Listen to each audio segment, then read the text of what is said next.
The story of Hua Zhi, also known as Blossoms in Adversity, is an online novel written by Kong Liu, which has been adapted into a 40-episode series. It's essentially the story of the eldest granddaughter of Hua family, Hua Zhi, a fearless, intelligent, well-read girl who as a 10-year-old charged up the sails of a ship to save it from capsizing during a raging storm when all the men were unable to do so.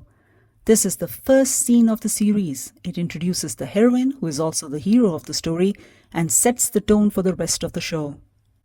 In the very next scene, she's a 20-year-old about to be married off to some aristocratic family's second son whom she has neither seen nor shown any interest in.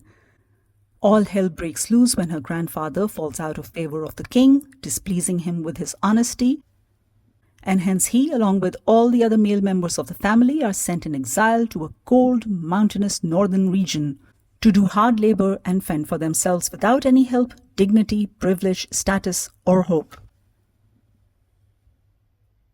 This means utter destitution for the Hua women left behind, who face a future as poverty-stricken social outcast nobodies, and easy prey for scoundrels.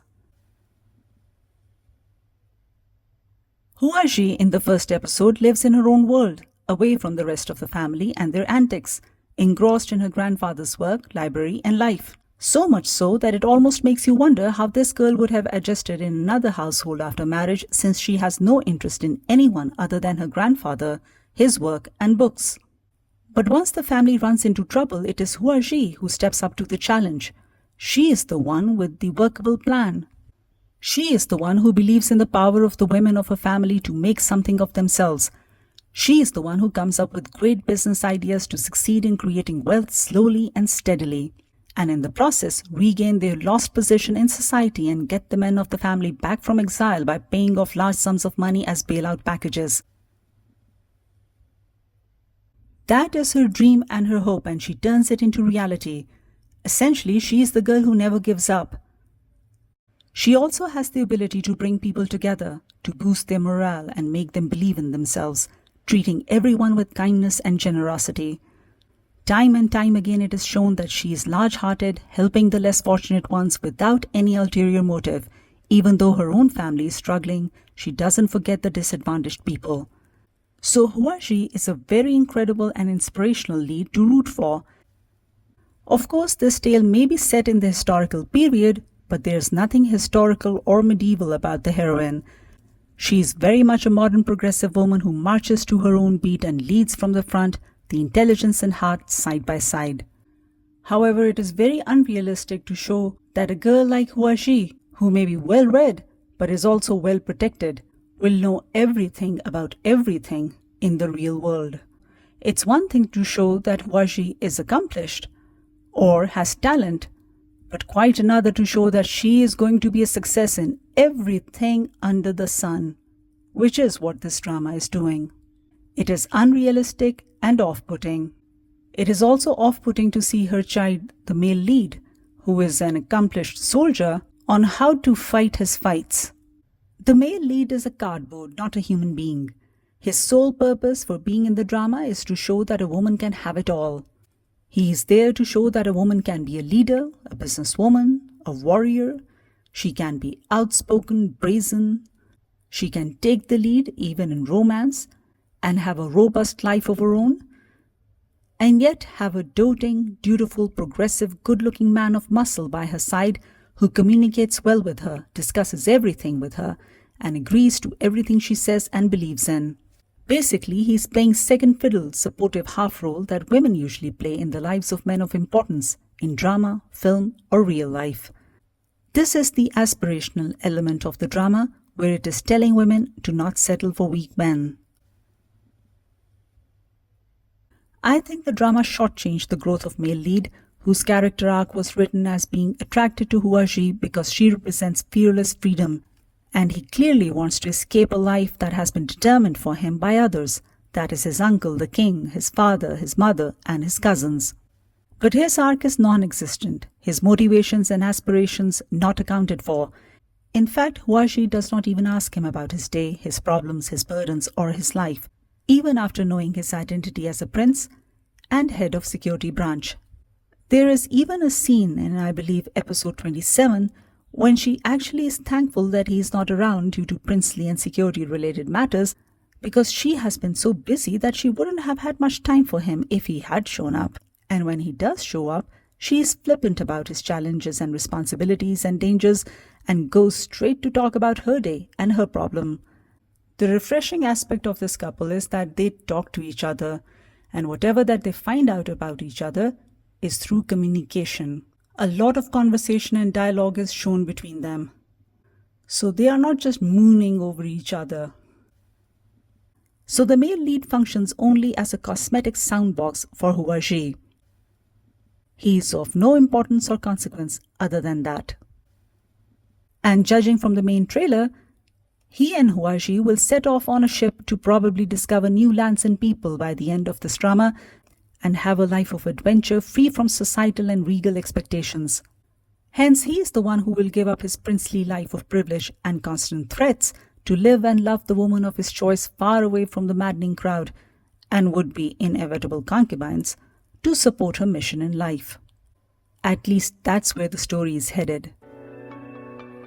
I just keep thinking who will practice martial arts with him on the ship.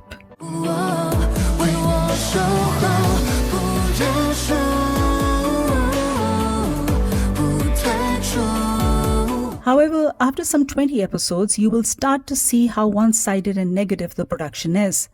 First of all, most of the men in this series are unreasonable, prejudiced, exploitative, manipulative, suspicious, abusive, lying monsters, no matter which economic or social class they belong to. All of the maids have bad male figures in their lives. Every time Hua women come under trouble, it is through actions of men.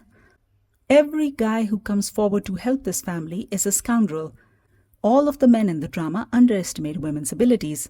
All of the women feel trapped by their circumstances, having lost something of themselves in marriage. No man is strong enough, bold enough, intelligent enough, or good enough than the women, especially Hua Zhi. Even if a woman does something bad or irregular in this drama, which is rare by the way, it is without malice and was purely out of desperation. Whereas whenever the men in this drama do something bad or irregular, which was pretty often, it was almost always rooted in malice. Every misfortune that befalls women in this drama is because of the machinations of a man or series of men. I think the drama could have done with a bit more balance between men and women. You can show women as the architects of their fortunes without dumbing down the men. The grandfather and mother come across as self-serving narcissists. The grandfather may have been instrumental in giving Hua Zhi confidence, but he and his wife are very bad parents. As leaders of household, they sucked and lacked direction and moral authority. They raised 4 incompetent sons and showed no support to their daughter-in-laws or their own 2 daughters, both of whom are being abused by their husbands, and both of whom deal with their errant husbands differently, left to their own devices, without any support from their family. The grandmother. This is a woman who was very happy to wrap herself in the trappings of being married to an intellectual wise man serving the king. Later on in the series, also advises Hua Zhi to marry a man who makes her heart beat and not for status or material wealth. Yet, she had no such advice in episode 1 for Hua Zhi, when her marriage was arranged to a mutually beneficial, materialistic, opportunistic family. All in all, as a historical that is not rooted in any actual history and just serves as a lesson and fantasy for the girls and women of today's world to believe in themselves and never give up and not let the men in their lives determine their destinies or stay in abusive relationships, it has a good message. I just wish it had been done in a well-balanced manner where the people in the drama, both men and women, were well-rounded, 3-dimensional figures, and that men were not shown as idiotic, exploitative, and prejudiced, who are just hungry for power and want to manipulate and subjugate women, whether they belong to their own family or are strangers, and that women in this drama were not cackling, whining hyenas. I don't believe real audience wants to see one-dimensional storylines where all of the women come across as angels and victims of the bastard men of the world. The breakout star and scene stealer in this drama, in my view, is the actress who plays the role of the male lead's sister. Her name is Lu Yu Shao, and I last saw her as a Machiavellian spy in My Journey to You. She is an incredibly expressive actress. The same, however, cannot be said about the lead actress, that is ZhangZiyi, or the lead actor, for that matter. Both of them are wooden with flat dialogue delivery, and frankly speaking, are models. My favorite character was Andrea, the only realistic human being portrayal in this one-dimensional, single-tone drama. She was smart, strong, funny, pretty, and status-conscious, and remained so throughout the series. This is essentially an expensive vehicle for ZhangZiyi, and the director is able to picturize a few memorable scenes. It is a massive production with great camera work and amazing frames.